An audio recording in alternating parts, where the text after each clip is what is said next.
Di samping dari kuliner yang disampaikan Pak Eka tadi, di sini sih saya lihat masih standar ya kulinernya. Kalau dari jajanan Bali itu sudah mungkin di mana-mana sudah ada, mungkin ciri khasnya kita belum yang benar-benar spesifik ya, belum yang benar-benar khusus. Jadi kita masih umum lah sifatnya seperti itu. Nah, cuman kalau dari kerajinan yang kelahiran 83 itu tahun 90 kita masih booming sekali masalah ukiran. Pariwisatanya masih bagus sehingga ukiran itu sangat laku sekali. Sampai akhirnya pariwisata naik-naik, ukiran itu ditinggalkan. Yang kelas 2 SD sudah belajar ukir sebenarnya. Jadi ukiran kalau di Desa Peta ada 6 Banjar itu wajib tahu. Jadi saya kira sih 80-90% ke orang itu pasti bisa ukir karena lingkungan gitu. Nah, selain petani. Nah, dia lihat ukiran naik, pariwisata waktu itu memang lagi booming juga, ada yang ke pesiar segala macam. Nah, ukiran mulai ditinggalkan. Dan akhirnya pandemi datang, mereka kembali ke UMKM lagi, ke ukiran lagi. Nah, cuman di sisi lain memang keterampilan itu sudah tidak akan bisa hilang, pariwisata mati, kembali ke keterampilan awal di ukiran. Di sisi lain, pembeli dari ukiran ini tidak ada, karena penggunanya mayoritas di masyarakat lokal ya. Jadi masyarakat lingkungan Bali, karena arahnya ukiran kita itu ke rumah Bali, rumah adat, pura dan lain sebagainya.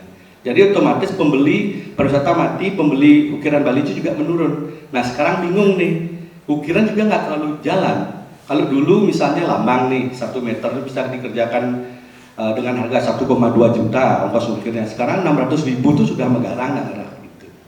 Nah, itu kendala kita sebenarnya. Makanya setelah kita lakukan ke bawah itu dan ada pendamping, kita sudah buka wisata religi berdasarkan Kuputu. Itu ada beberapa orang yang menanya ke kita, bisa nggak saya bikin warung di sana? Bisa nggak ada lapak di sana? Saya mau bikin kontainer di sana. Artinya apa? Peluang yang sederhana dilihat sama mereka, teman-teman yang memang terdampak pariwisata, yaitu UMKM yang mendukung tentang wisata itu sendiri, seperti itu.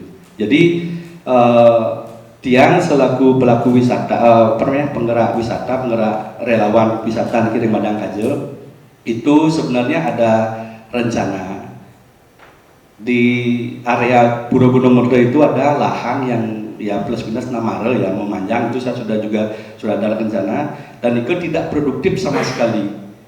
Itu tidak produktif dan memanjang, potensinya di bawah juga sangat bagus karena itu ada sawah dari desa dan tidak mungkin akan dijual seperti itu.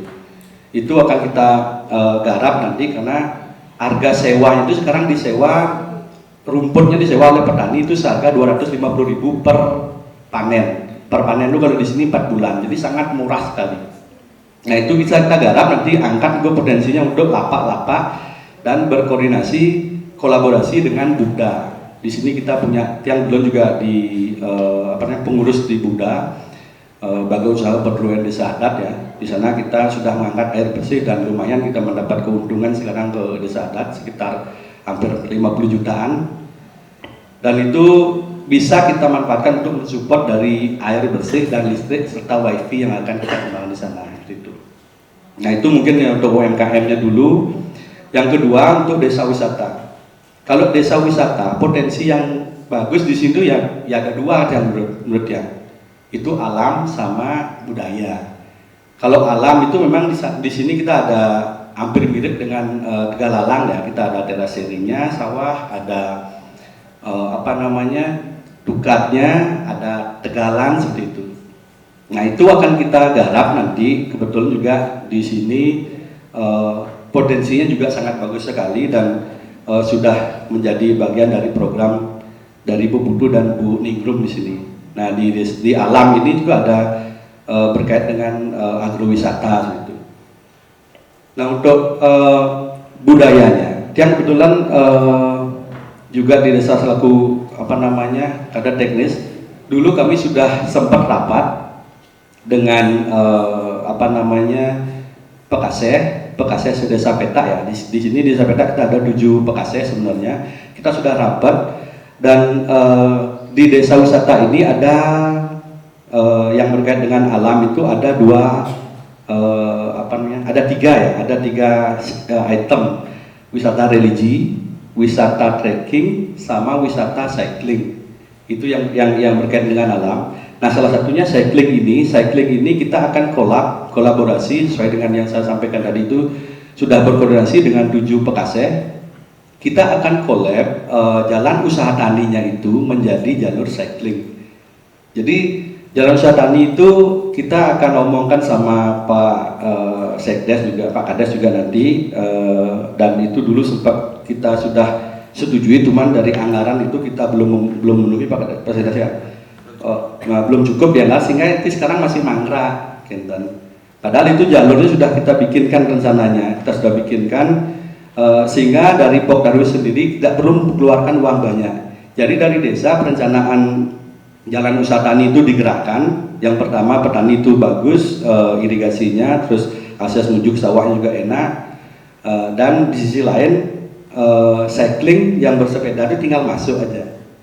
Jadi potensi yang lain juga, jalur yang dilalui itu mungkin ada kelapa yang pendek, itu yang bersepeda itu memetik kelapa dengan bayar 10.000, 20.000 kan lumayan mendapat penghasilan juga, Kenten.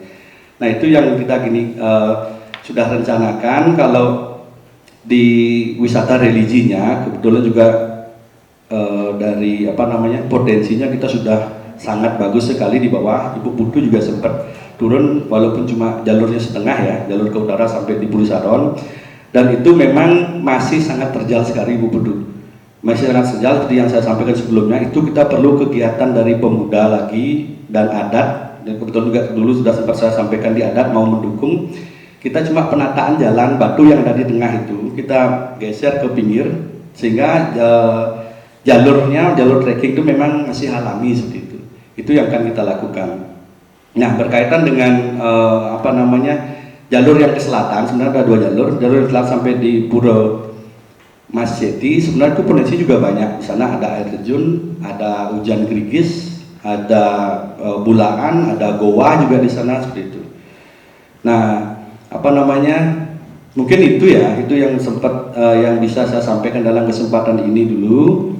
Harapan saya sih di desa nanti itu akan dana yang akan masuk untuk di dana desa itu yang bisa kita manfaatkan untuk pengembangan jalan usaha tani itu bisa ada bisa diutamakan nanti, sehingga jalur desa wisata ini kita bisa jalan dengan kolaborasi dengan desa agraris seperti itu. Ya, mungkin itu yang saya sampaikan. Terima kasih atas waktunya. Sukses kepada Pak Wayan Widianto. Selanjutnya yang terakhir dari aparat desa yaitu Bapak Kelian nih.